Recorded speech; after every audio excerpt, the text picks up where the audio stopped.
Welcome to our new show, the What Anyone Can Do podcast with Leo Batari and me, Randy Cantrell. Our new show picks up where the last show, Year of the Peer, left off, highlighting the simple truth that who you surround yourself with matters, and that if we enlist the support of others, give back to those who give to us, and pay it forward for the next generation, we can do anything. Author and keynote speaker Leo Batari and I will interview a diverse group of thought leaders who will share stories and insights that will help you succeed in business and in life. How? By doing the things anyone can do, but most of us never will.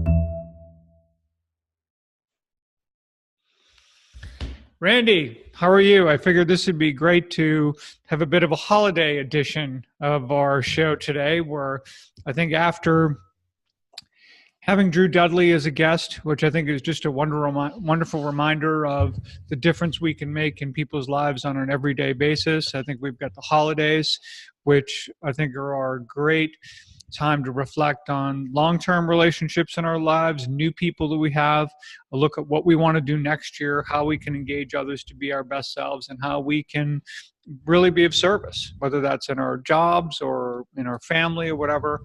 And I think finally, too, I do want to talk a little bit about George H.W. Bush. Funeral services, of course, were just Wednesday, and pretty remarkable when you consider his life, consider him as someone who exemplified the resume, if you will, like you and I have talked about.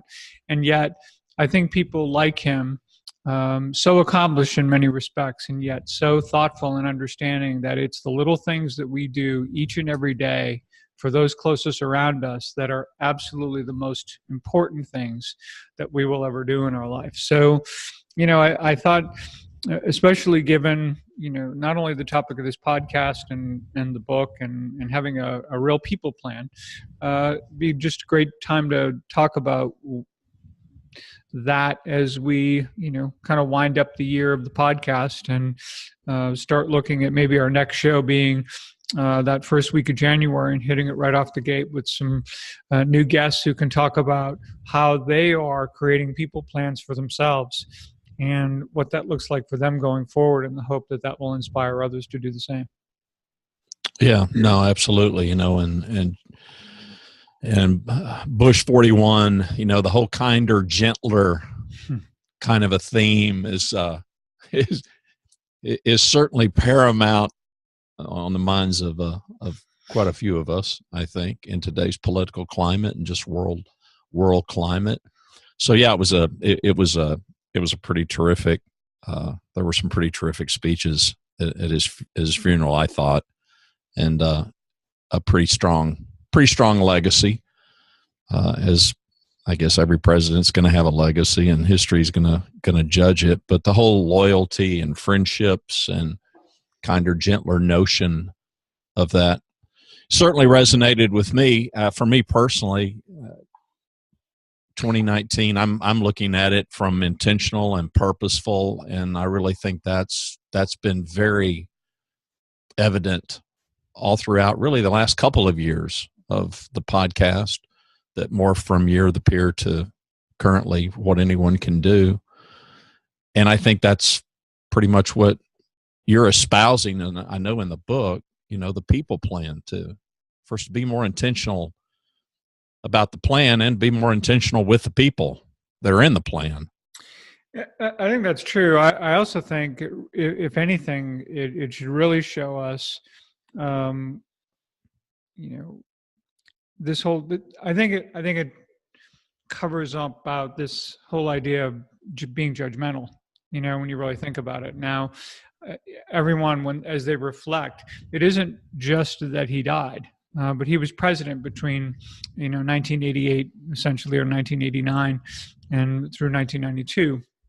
And I think there's such a different view of his presidency a few decades later than when you're dealing with it and everyone is scrutinizing every move and, playing politics with every single thing that goes on. And this certainly happens with both parties, but we tend to have a different appreciation for these presidencies and what they dealt with, through the lens of history oftentimes than we do in what we're dealing with in the moment. And I think for us, when we think about who's in our lives and how we react to one another in the moment, this idea of judgment, I think really, to me, I guess I just reflect on that a bit. And because God knows, I've, like all of us, have judged a lot in real time. And I think over time, my judgments about those certain events are less harsh today than they were. I have a greater appreciation maybe for what was going on at the time and what was happening. And I think when you look at these presidencies, it's kind of amazing about how we think about them and, how we appreciate them. And it's context, right? I mean, we make the judgments, and we usually make the judgments. My theory is, because I feel like this is true in my life, I'm making the judgment, but I don't really fully have the context. I may think I do. I connect a couple of dots and figure, okay, I got all the dots connected. And so, bam, there's the judgment. And then you step back and you realize, the dots I connected don't even connect. And there are other dots out there I never even saw. I may have mentioned this in another podcast, but one of my favorite poems by E.E. Cummings is called All Ignorance Toboggans Into Know, which is essentially this idea that we actually strive for ignorance only to slide back down into knowledge again. This idea that, this is absolutely what's causing this, only to get greater context and greater, perspective on things and only find out, whoops, okay, maybe not so fast, right? Right. So we end up sliding back into knowledge while we strive for ignorance. And, I think it's really something to think about in terms of one another. And this is this whole idea, I think, of being our best self and what that looks and feels like.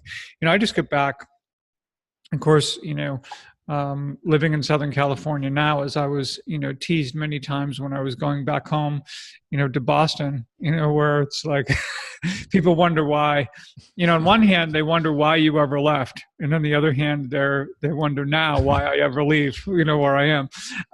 Or why do you come back in December? It turns out the weather was okay. It was not so bad. But, to spend time with people who I have really great history with, not only family who've known me my whole life, but friends who've been pretty close there, along with people who are newer additions to my world and my circle, as we've talked about. And it really, being home and being around, people like that, really gave me a sense of pause as I think about the end of this year and next year, is kind of reflecting on those relationships. How can I do better? How can I be a better contributor to those relationships? How can they help me be my best self? And how can 2019 be even better than 2018 in terms of what I want for my life and how I hope to, serve my friends and family. And I think it's, this is where I think this idea of having the people plan. And again, as we talked about before, this isn't about overly pitching the book, use my people plan, use whatever you want, but have some, I think, thoughtful, considered effort around how do I be my best self? How do I engage others to help me do that? And how can I contribute more to this world than I did the year before? And I just think that, being home certainly helped, kind of solidify those things. We talked about watching the various eulogies and tributes to George H.W. Bush. I think are that constant reminder of service to others and what that looks like and feels like. And, it's just really sobering in that we have very little time when you really think about it in order to do all of those things. And and it's the details that matter. It's the small stuff. Yeah. All of those eulogies, yes, there were monumental world events that the man helped influence and shape the collapse of Soviet Russia and the unification of Germany. I mean, huge things, but by and large, man, it was the itty bitty, seemingly innocuous daily steps and interactions that so impacted the people that filled that room and spoke on his behalf. And I think there's something to that. I think a lot of us were attracted. We want to do the grand thing. I can't tell you how many conversations I can have with a young person. The young person, they'll say their ambition is to change the world. Well, okay, it's great and lofty, and I get it, but what defines your world? I'm never going to be president, so my world is going to be significantly smaller. But you just look at who you can touch and what you can do right there. An older person years and years ago gave me the advice, grow where you're planted. And it's always resonated with me and stuck with me, meaning where you're at, make an impact where you're at. And I think that's right. Well, that's Drew Dudley's message. He said there's not one world. There's, there are, 7 billion, worlds, right. in terms of the number of people. And, if every one of us did what you just talked about, just to grow where you're planted and be a positive influence on others, the world would be, entirely different. So I think it is changing the world when we do that, because our example is powerful. And people see our example and they emulate that, and they hopefully spread that forward. And the more people that can do that, when you really think about all of the great changes in the world, they often weren't done top down. They're done bottom up. They're done because people decided that they wanted change and they wanted to make a difference. And it takes time to do that, but it's also far more enduring. Well, and you mentioned a word when you were talking about the people plan part, and hey, pick your own. It doesn't have to be Leo's book, but you mentioned the word thoughtful. And I don't know, boy, if there was ever kind of a word that I would hope for in the coming year, that's as good a word as any, maybe better than most, is to just be thoughtful. Yeah, and you talked about and it's about kindness, and it's about coming from a place of kindness and openness and thoughtfulness and being considered and considerate of others. But again, we can't do that to our fullest unless we're good. Unless we are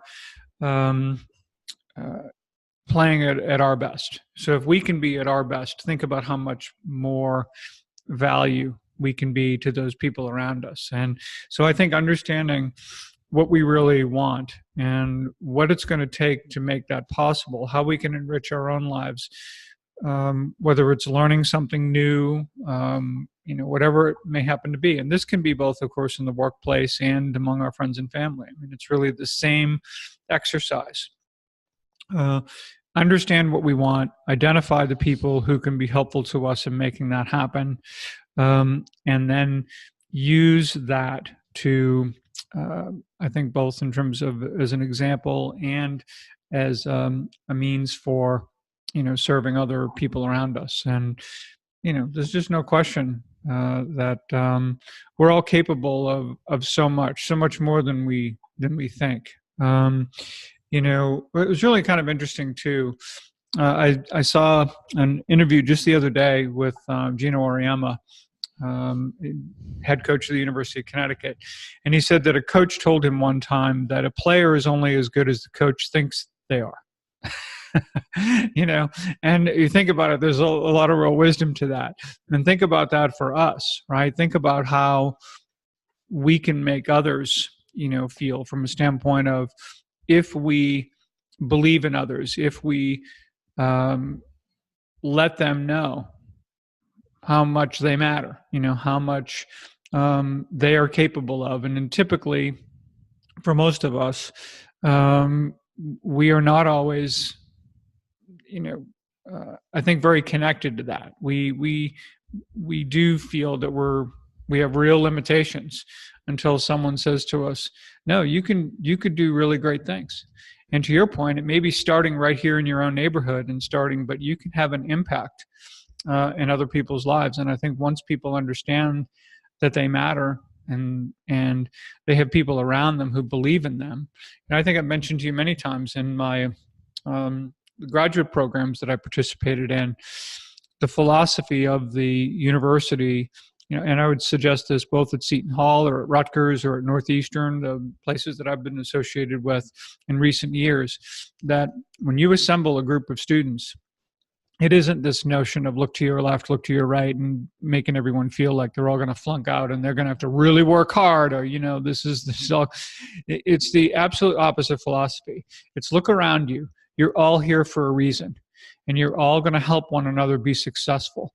We're going to help you as a faculty. You're going to help one another as students, and we're all going to do great things together, and we can help each other do it, no matter what life may throw in your way. We're going to get you through that because you can make a big difference in this program and to this world and to one another. And I think it's pretty compelling stuff. Oh, it is. Years ago, there was a book written about the Harvard class of 45. I can't remember the book, but it was just it was a veritable who's who. Of course, I guess any class of Harvard is a who's who, but it was interesting.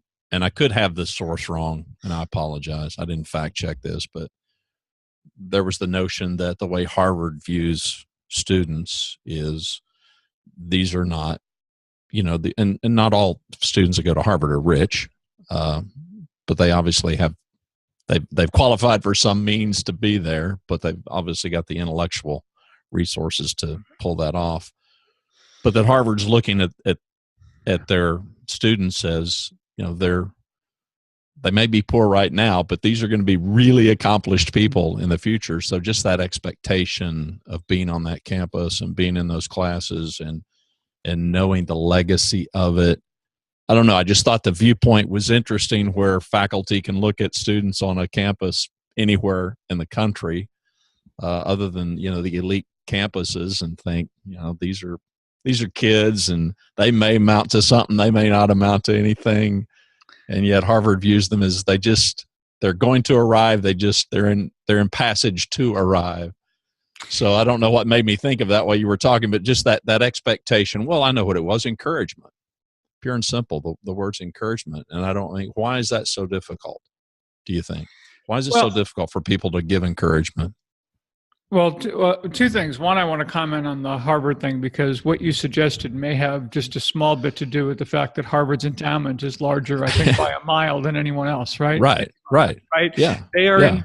This isn't about these students for 4 years. This is about a relationship with these students that lasts a lifetime. That's right. It's about believing in students so that they'll give back to the university.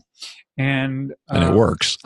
Yeah. And I do think that it's unfortunate that we tend to be defensive and protective and have it be about ego as opposed to operating from a place of humility and abundance. I mean, I think for a lot of us, we get, I think we start there. I think we're taught, into this kind of, self mode, if you will, only to get educated out of it in terms of our own life education more than anything, where we understand that what Louis Schiff talked about, that good givers are great getters. The bottom line is that the more giving we can be, we know whether it's people who are successful in social media, whatever, the more generous they are with content, the more comes back to them in terms of interest. And it's just, I think time and time again, we see that there's value there, but it's not always what we're super inclined to do. I think that this is where sometimes people get confused about it, where they think, well, Leo, you're talking about being your best self first, right? So that you can help others. And yes, that's true.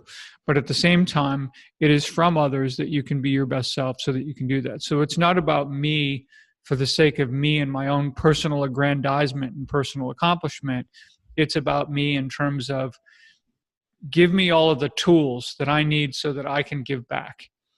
And I think that when we do that, it not only, I think, enriches our souls, but I think in most cases, even when we're in business or whatever, we get, just myriad benefits, from that, myriad currencies at work, I think, when we operate from that place.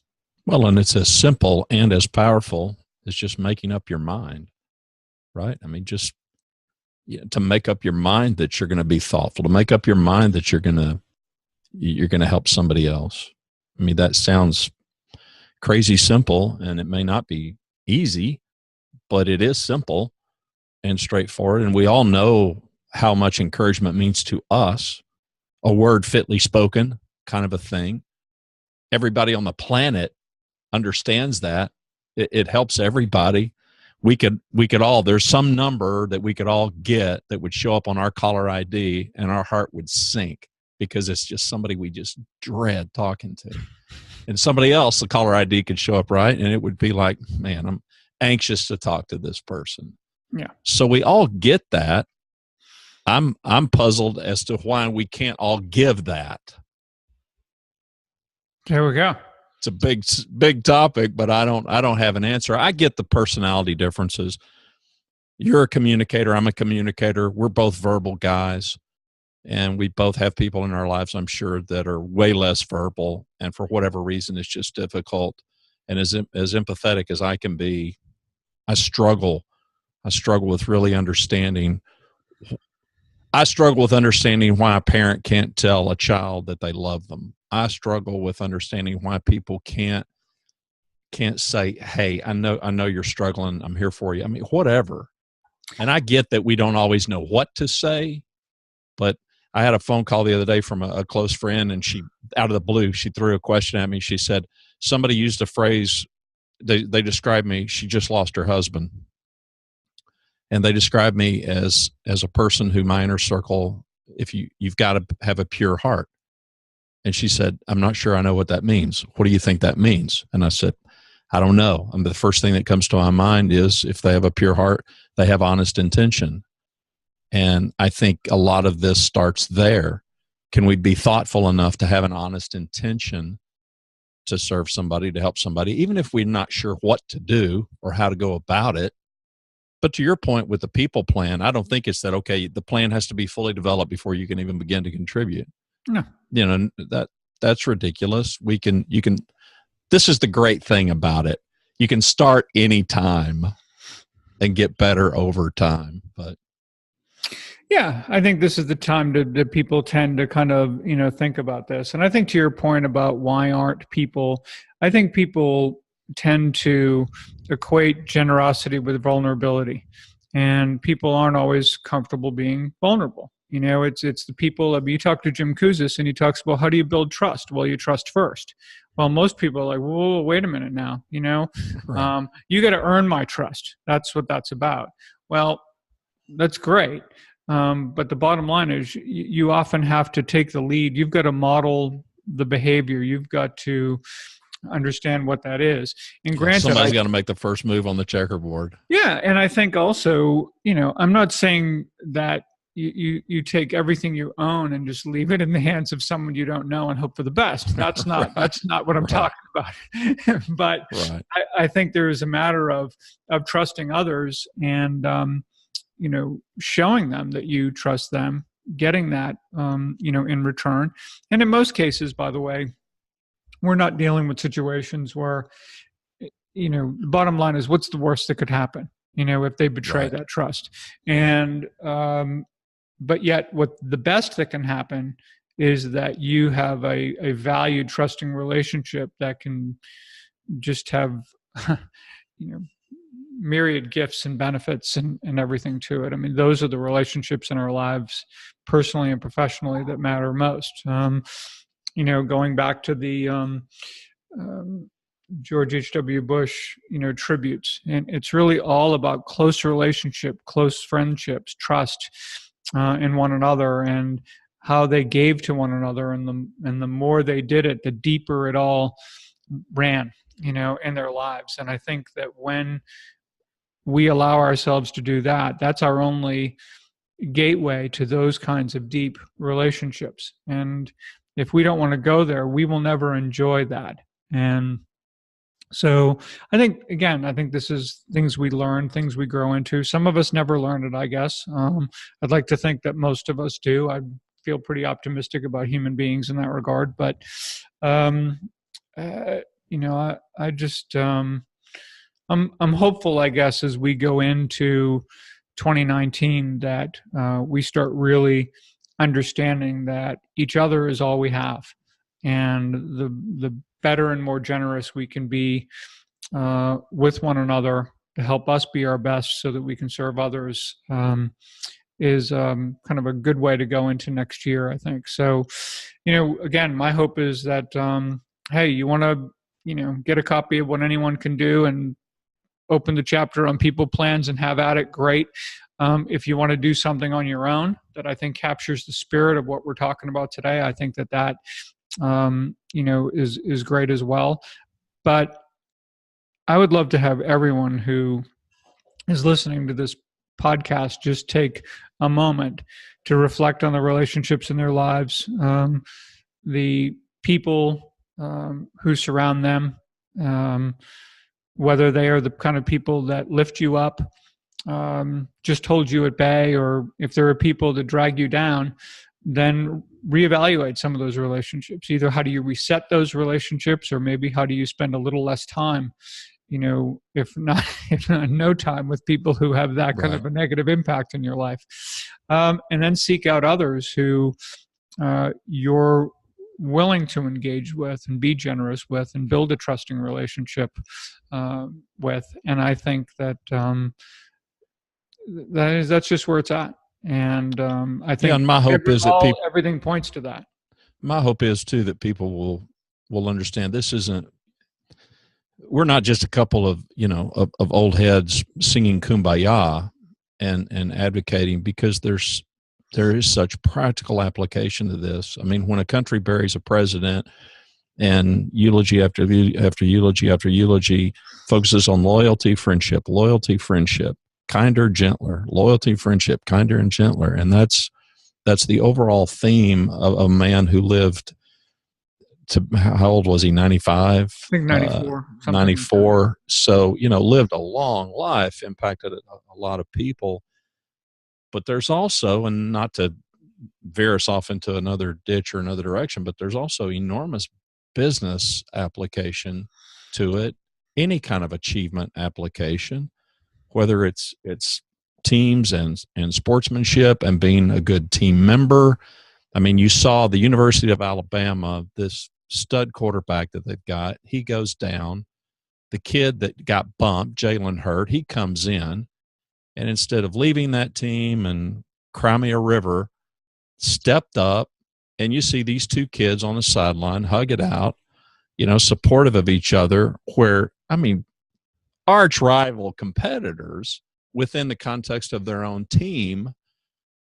And had a conversation the other day with the CEO, and we were talking about marketing and sales, and I was advising him, don't hide the sword. And I made the analogy of a bullfighter. You're trying to get customers to run at the red cape, but you're hiding a sword. It's bait and switch. Don't do that. Just show them the sword. Here's what you get. And it carries the same kind of a theme of just, can we be thoughtful with our customers? Sure we can. So I think it really transcends just the who you surround yourself with. That's a small circle. That's a bigger circle. That's a really stinking wide circle for people, especially in the business landscape. We've got customers. You don't have personal relationships with them, but the way you treat them matters. I will just put forth Amazon as one point of evidence, a proof of that. So it's got practical application is my point. It's not just touchy-feely, emotional-driven stuff. I think there's huge value of us as a people, as individuals, the impact that we make on the planet and the lives of other people, whether we're doing it in our families, whether we're doing it at work, at school, on our sports teams. it really doesn't matter. You are you wherever you go. Yeah, I will say the practical application of your, particular analogy though is to stay out of the bull ring. It's my feeling. Yeah.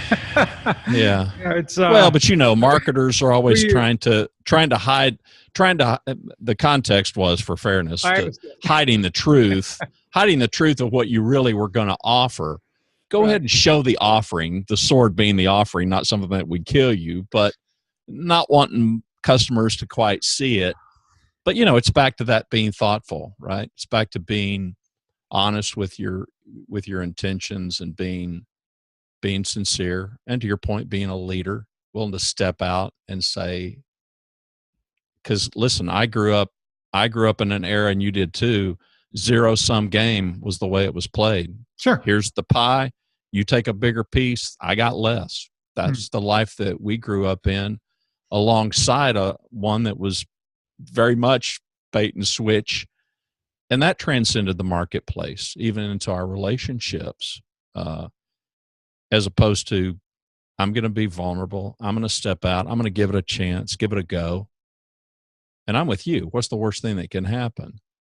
Well, I mean, we're all going to gauge that for ourselves as to the degree of vulnerability that we're willing to divulge. So yeah, people matter. You matter. Yeah. And everybody around you matters. Some just need to matter some more, and some probably need to matter less. That's right. Some people don't help us be our best. No, the toxic people don't help at all. Yeah, exactly. So, but anyway, hey, it's been, a good year. Very excited about where the book is going. I think excited about next year.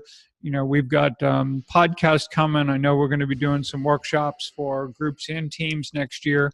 That'll be really exciting, that we're, putting some finishing touches on now.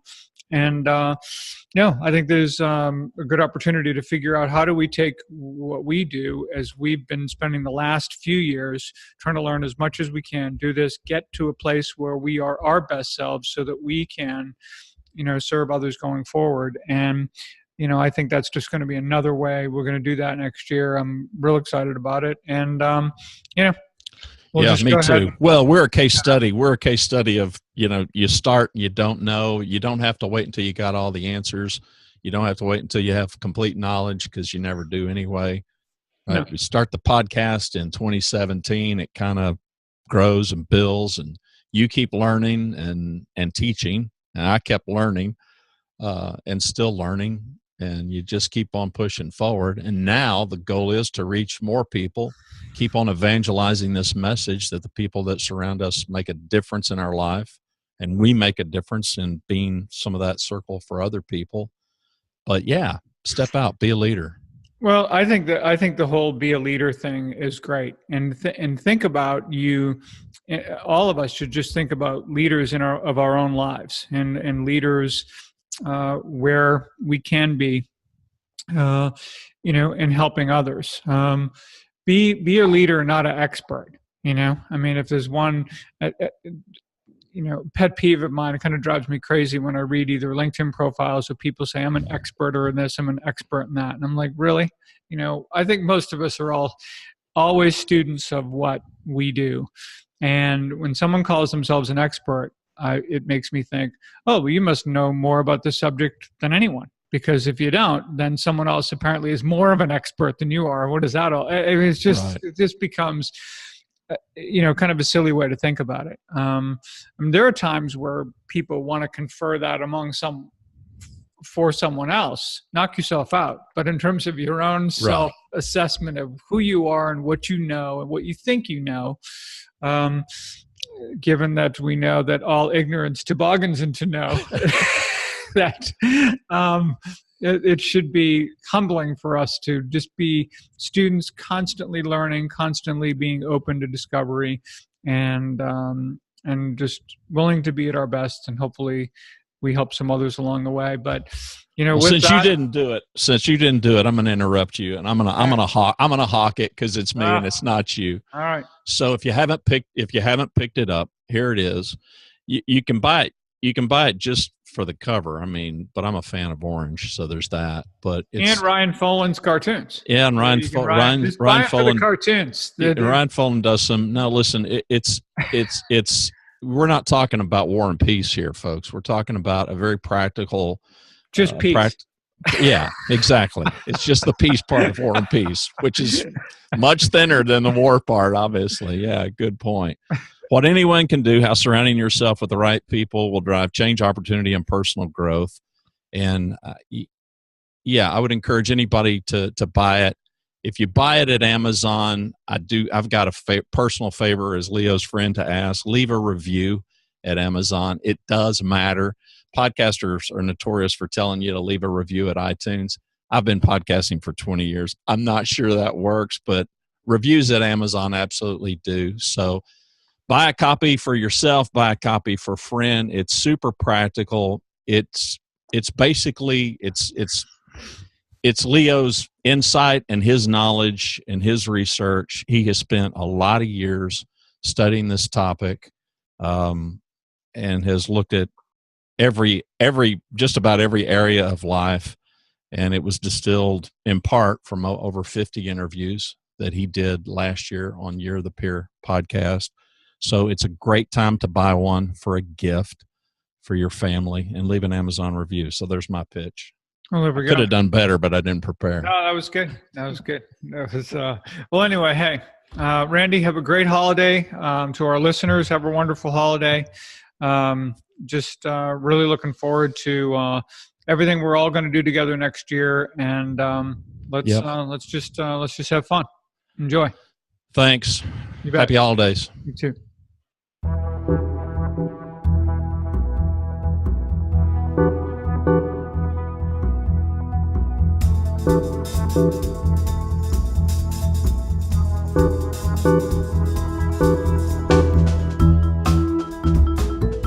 To learn more about our show and what we do, to submit questions to us, and to subscribe to What Anyone Can Do podcast, please visit our website, whatanyonecando.com. What Anyone Can Do podcast is hosted by Leo Batari and me, Randy Cantrell. Music provided by Kevin MacLeod is Vibe Ace, licensed under Creative Commons by Attribution 3.0 license. Thanks for watching or listening.